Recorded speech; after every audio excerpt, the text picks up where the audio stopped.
ሰላም ጤና ይስጥልኝ እንዴት ናችሁ? ዛሬ ደግሞ አነስተኛ በሬዎችን አሳያችኋለሁ።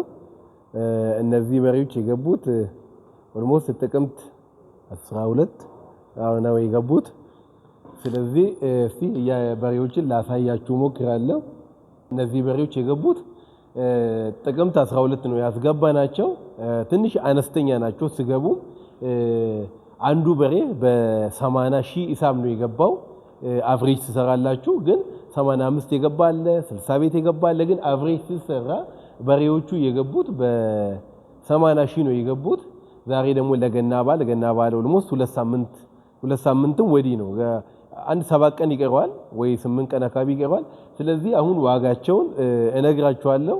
ስለዚህ ያወጣኑባቸውን ወጪ ሁሉ እያንዳንዱን እነግራችኋለሁ። እስከ መጨረሻ ከኔ ጋር ሁኑ እና እነዚህ በሬዎች የገቡት እንግዲህ አሁን ገና ሁለተኛ ወራቸው 2 ወር ሳፊ ሆኗል። 2 ወር ሳፊ ውስጥ ያበላናቸው ምግቦች ምን ያህል ወጪ እንዳወጡ እያንዳንዱን ልነግራችሁ ሞክራለሁ። ይኸውላችሁ አነስተኛ ናቸው እና ዋጋቸው የተተመነው ወደ በ140 አካባቢ ነው የተተመኑት። ምናልባት ትንሽ የዋጋ ማስተካከል ሊኖረው ይችላል። ለገና ባል ልናወጣቸው ነው። ይሄኛው ትንሽ ተንኮለኛ ነገር ነው።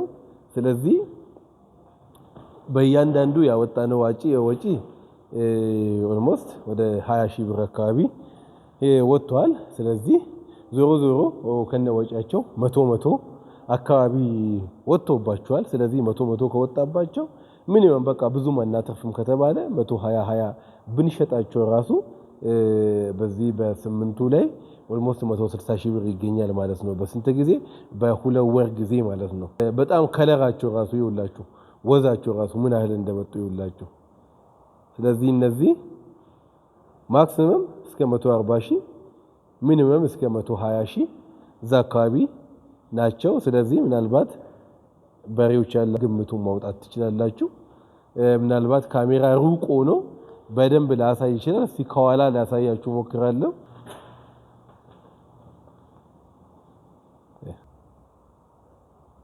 ስለዚህ እነዚህ በሬዎች ምናልባት ጨረር አለው ከኋላ ይሄንን ይመስላሉ።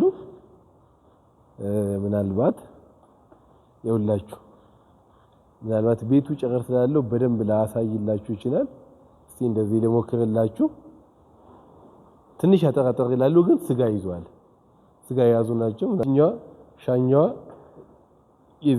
የሻኛውን ቁመት እዩ። እንደዚህ ከፍ ብለው እንዲህ እቺኛዋ ስጋ ይዛለች። ስለዚህ ደስ የሚሉት ግን ቀያይ ናቸው። ሁሉም ቀያይ ናቸው። የሚያማምሩ ናቸው። ተመለሽ እሺ